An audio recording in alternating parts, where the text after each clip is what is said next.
Count on LEX18 News. We're digging deeper into the criminal past of the accused DUI driver who Lexington police say caused a fiery wrong-way interstate crash that killed 3 people. LEX18 investigates after the mother of a Lawrenceburg man who died in the Franklin County jail filed suit saying her son should still be alive. And a warning from local health officials about the dangers of vaping. LEX18 News at 6 starts now.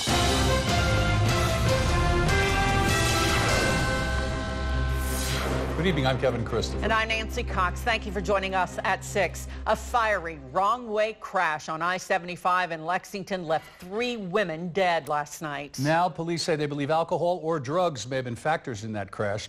And records show the driver has a long criminal history, including 4 previous DUIs. LEX18's Carolina Buchek has the big story at 6. It took hours of investigation to figure out how this accident actually unfolded. And Lexington police say there are so many layers to this fiery crash. What started off as a police chase ended up with 3 people dead.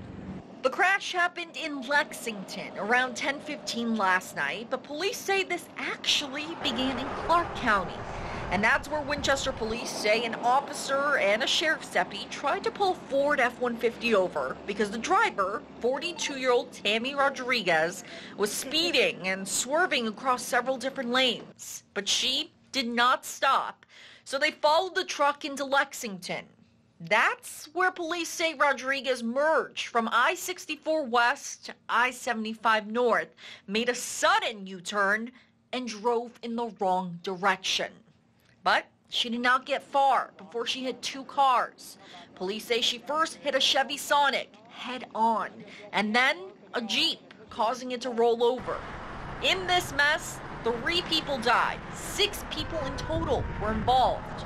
In the Chevy Sonic, 26-year-old Taylor Denise Blevins and 20-year-old Caitlin Danielle Bailey from Georgetown were killed. In the truck, Rodriguez had 2 people with her, and one of them, 35-year-old Debbie Lynn Bevins of Pikeville, died. The other was taken to the hospital with life-threatening injuries. Then in the Jeep, police say the driver was hurt but is expected to survive. Now, as far as Rodriguez goes, police believe she was driving either drunk or on drugs or both. The driver did show signs of impairment. Whether it was alcohol or drugs, I'm not going to speak to right now. We did draw blood after her arrest, and the toxicology reports are pending at this time. Lexington police charged her with a DUI and driving without a license. In Lexington, Carolina Buchek, LEX18 News. And that crash caused backups on several of the city's busiest roads this morning. Northbound interstate drivers were rerouted at exit 110 onto Winchester Road, then onto News Circle, all the way to Broadway, where drivers could finally get back on the interstate. Lexington police placed detour signs and were out on the roads manning traffic lights to try to keep traffic flowing, but still backups were lengthy. The interstate reopened about 12 hours after the crash. And this wrong-way wreck is reminiscent of another crash that happened in January. That's when police say Joey Lee Bailey had already been drinking when he was overserved at Lexington's Horseshoes Kentucky Grill and Saloon early in the morning.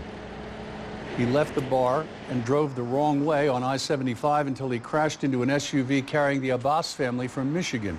All 5 family members and Bailey died in that fiery crash. The owners of Horseshoes pleaded guilty to serving an intoxicated person. Remember, you can keep up with the latest news and traffic anytime by logging onto our website, LEX18.com. A Lawrenceburg mother says her son should have walked out of the Franklin County Regional Jail alive after his January arrest on drugs and other charges. Instead, he left in a coroner's van. Now, Dylan Stratton's mother is suing the jail and others for wrongful death, among other things. LEX18's Lee Searcy viewed hours and hours of jail video leading up to Stratton's death and has this LEX18 special report. Now, we do want to tell you that some parts of the story may be upsetting to watch. Let's make sure I got technique. Is that it? That's it? In 2015, Dylan Stratton's fellow seniors at Anderson County High School voted him class clown.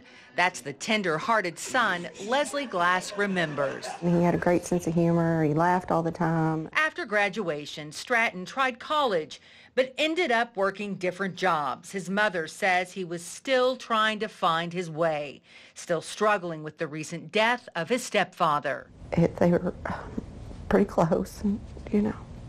That was hard on him. Yeah. Then, January 17th of this year, police arrested Stratton on wanton endangerment and drug charges after a fight with a friend. He admitted using marijuana and ecstasy on top of his high blood pressure medicine. This would be his first and last trip to the Franklin County Regional Jail. Less than a week later, Glass says Dylan died naked and alone in a detox cell. Why? That's the question that I keep asking. Why? Why wouldn't anyone help him? Glass is suing the jail and its private health services provider for negligence and wrongful death, claiming Dylan would not have died but for defendants' gross, unconscionable, and deliberate indifference to the tortures of his untreated benzodiazepine withdrawal. I know they could have taken him to the hospital. He would have been okay. The day of his arrest, Stratton could walk and talk, as seen here at his video arraignment. Mr. Stratton, are you going to hire an attorney to represent you? I'm gonna get one because this is ridiculous. Yeah, it really is. The next day of Friday, he was on video being moved to a private cell after Glass said he had a seizure for the very first time. I just told him, well, they're not going to let anything happen to you. Just, calm down. Here's a time-lapse look at Stratton through Monday. He's observed rolling on the floor, flailing his arms, and according to the lawsuit, was making delusional statements such as, "Please start the car." The suit states deputies contacted a mental health center that determined Stratton was actively psychotic and to use the safety chair. A nurse did give him Gatorade. By Tuesday morning, Stratton is seen in another court video sitting in a chair, barely responding to the judge. Mr. Stratton, did you hire an attorney or did you ask me to appoint public defender's office for you? I'm not really truthfully sure.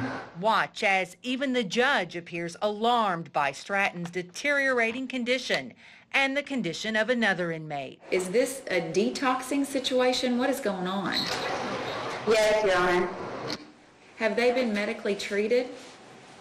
Yes, Your Honor. Less than 24 hours later, Dylan Stratton was found dead in his cell.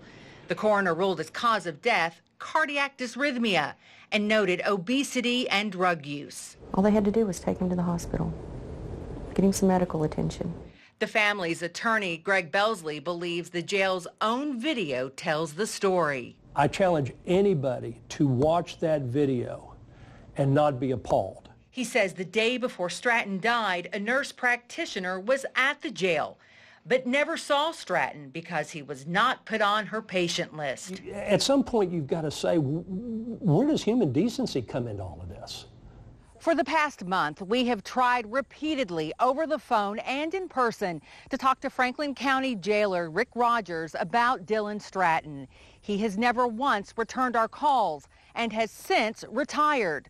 This complaint raises serious questions about Dylan's jail medical records. Here's a copy of Dylan's observation chart given to the coroner the day he died. Of his nearly 6 days in jail, a nurse documented only 2 days' worth of his medical entries and circled no for signs of weakness, confusion, and slurred speech. His mother's suit alleges Southern Health Partners, the company contracted by the jail to treat inmates, later submitted fabricated records that showed 2 pages of entries. Remember his last court appearance just hours before he died? That same day, Southern Health Partners' own monitoring form for Stratton documented no across the board for weakness, confusion, and slurred speech. They should be ashamed of themselves. I mean, what kind of medical establishment are you? Here in black and white, the company's own withdrawal form requires staff to report all findings to the medical director if a patient is not progressing well. In bold print, it says if there are changes or deterioration, to notify physician immediately. Stratton's mother wants to know why the company didn't follow its own policies. I just would not think that they would not do what they're supposed to do as a human being. How do you not care for someone? We called Southern Health Partners for answers. An attorney referred us to the company's response to the lawsuit, which claims its staff acted in good faith and that if Stratton suffered any harm, it was as a result of his own actions, not those of Southern Health Partners. Why? That's the question that I keep asking. Why? Why wouldn't anyone help him? And I can't get past that. He made some mistakes and he'd done some things he shouldn't have, but he was just 21. He was just a kid. He didn't deserve to suffer at all. Lee Searcy reporting. Stratton's family says the morning he died, jail staff took his friend, who was arrested with him and also detoxing, straight to the hospital. He lived. Frankfort police investigated the death and consider the case clear of criminal wrongdoing. We have been tracking Hurricane Dorian now for better than a week. It is now paralleling the coast of South Carolina. May have a date with North Carolina here before the next 12 hours or so are done. You can see the eye has become a little less well-defined, at least for a while today, as it was interacting with areas just north of Charleston. We've had storm surges, we've had coastal flooding going on, numerous tornadoes, especially in North Carolina. Winds are still sustained at 105, gusting to 125, sitting 85 miles or so south of Wilmington, North Carolina. May clip Wilmington there. More likely the landfall will occur somewhere around the Outer Banks, which we have here on our future track. We will go through this evening. 11 o'clock, it is near Wilmington, but working more towards, say, Jacksonville, North Carolina, getting through the Outer Banks, Cape Hatteras, and eventually exiting around Kitty Hawk sometime mid-morning tomorrow. Still likely as a Category 2 storm. So we're talking extensive storm surges, high waves all along the North Carolina coast. By the time we get you into tomorrow evening, the storm is heading off to the northeast and will clip Virginia and perhaps New England. For us, we're in the upper 70s and low 80s. It is a nice day. We've got a nice weekend coming. We'll talk about that in a minute. Thanks, Phil. We'll be right back. This has been fascinating to watch this afternoon. This is a live shot coming from Frying Pan Shoals. There is a platform out there about 40 miles south of North Carolina there and out in the Atlantic. Over the last hour, winds are gusting almost 70 miles an hour. The swells that you're seeing out there are right around 20 feet. It has, again, been just incredible to watch as Hurricane Dorian continues moving closer to that location. We are looking at the storm now. So Frying Pan Shoals is going to be right about there. So it's not quite to the eye wall yet, but it's coming right for me. So that's going to be a real interesting picture in about an hour or so. But you see the spiraling arms of Dorian here as it continues working its way now northeast. It has been running parallel to the coast. It moved in for a little while, bounced back out again, but now it's looking northeast. So storm surges are certainly in play. We have been watching numerous tornadoes coming out of this storm. We'll talk about that in just a second.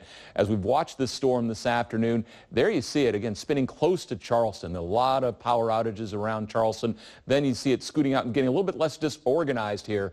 For the last little bit, the eye is beginning to get a little bit better definition once again, but sitting at 105 miles per hour, moving northeast at 10, 80-some miles from Wilmington, North Carolina, where we do have hurricane warnings from Charleston all the way to Virginia Beach. Storm surge, and that's going to be a nasty part of this, especially on the Outer Banks of North Carolina, 6 to 8 feet, maybe a little bit more. From the Outer Banks down to around Myrtle Beach, you're looking at a 4 to 6 foot storm surge. High winds certainly a part of the storm. It's been close enough to the coast that we have been seeing hurricane wind gusts all along the coastal areas of South and North Carolina. And so with it that close, we have been seeing, again, the damage reports. But the other thing has been the tornadic reports coming out of this storm. So far, about 24 tornado reports, mostly out of North Carolina with this. over the last 24 hours. What happens as these spiral bands are rotating in, there's a tremendous amount of shear already available. When they hit the frictional effects of land, all of a sudden what had been moving in kind of a broad circulation really tightens up, and this is often a trait of landfalling hurricanes where you see these tornado reports. Right now it's a Category 2, 105 on the wind, stays that way as it's close to Wilmington later tonight, early tomorrow morning. Should be crossing the barrier islands there of the Outer Banks. It'll exit then around Kitty Hawk tomorrow afternoon, still as a 2, then works its way up across eastern Canada, and there's enough cold air sitting there that there's a possibility there could be some snow flying from that in Canada. Dorian pummels the Carolinas. It has really hit them hard. Florida got off fairly easily. The Carolinas have not. For us, it's a cool night tonight and a dry outlook, and some late summer heat returns next week. So there's Dorian. We are looking at high pressure sitting up there over Michigan. Look at that clear sky. You're over in eastern Kentucky. You may be able to look off to the east and see some of the clouds from Dorian, but a nice northerly flow here will keep our weather tranquil, dry. A little reinforcing cool front comes in here to get your Saturday going. Should come through dry, a couple of clouds, but another shift to a northerly wind. Little lower humidity. It will be a cooler game for us Saturday at Kroger Field compared to what we endured last Saturday. By the way, a fantastic and wonderful night for Thursday Night Live. If you get a chance to, certainly head down there. Beautiful night, clear sky, mid-50s. Tomorrow, it's low 80s, sunshine, and a little bit more humidity. Rest of your 8-day, low and mid-80s through the weekend, and it does look dry. There's your heat next week. More LEX18 news after this. According to FBSschedules.com, Kentucky and Louisville football have extended their contract through the 2027 season, and it will remain as the final regular season game for both. Now, the Wildcats lead that series 16-15 after winning last season in Louisville 56-10, the second win for the Cats in the last 3 years. Well, this week, Kentucky is focused on playing Eastern Michigan. Many might call it a trap game because Florida visits Kroger Field next Saturday. But UK played Eastern Michigan 2 years ago in Kroger Field and barely beat the Eagles 24-20. So there is extra motivation for the Cats this week to make sure they get a win. We got our tail kicked. We absolutely got our tail kicked. We didn't play well enough. It was awful. And the answer is yes, we have watched it. And yes, they are seeing it. Several of those guys in that game, on the offensive line, gave up a lot of sacks and tackles for loss. How much have they taken that to heart this week? And yes, they've watched it, and yes, they know about it. Eastern Kentucky is going to be looking for its own upset on Saturday when the Colonels visit Louisville. The Cardinals only have 5 days to get ready for EKU. Meantime, the Colonels started the season with a 53-7 win over Valparaiso. Obviously, this is we're going to play in front of a large crowd, and being an in-state team, there's a number of guys that we recruited that are from the area that this is going to be a big game for them because they're going to get to go home and play in front of their home crowd. It presents some unique situations because this is a brand new staff. Don't forget, later tonight we'll be revealing our game of the week on LEX18 News at 11. You had the chance to vote on these 3 games, and it will be the focus of our high school sports zone tomorrow night. The NFL season begins tonight right here on LEX18. The Green Bay Packers visit the Chicago Bears with kickoff set for 8:20. Now, Chicago finished with a 12-4 record last season. The Packers 6-9-1, and they have a new coach, a head coach in Matt LaFleur. This is a huge rivalry game that will be a good way to get the season started right here again on LEX18. The Reds are catching fire in the last month of the season. It was tied at 3 today in the 11th inning when Phillip Ervin walked it off for the Reds with a solo shot. Cincinnati takes it 4-3 to win the first 2 games against the Phillies. LEX18 News. We'll be right back. We'll get another good-looking day tomorrow. Temperatures heading back into the low-end mid-80s. Some clouds, but not many. Not bad. Thank you for watching. NBC Nightly News is coming up next. We'll see you again at 7 on Evening Edition and on LEX18 News at 11.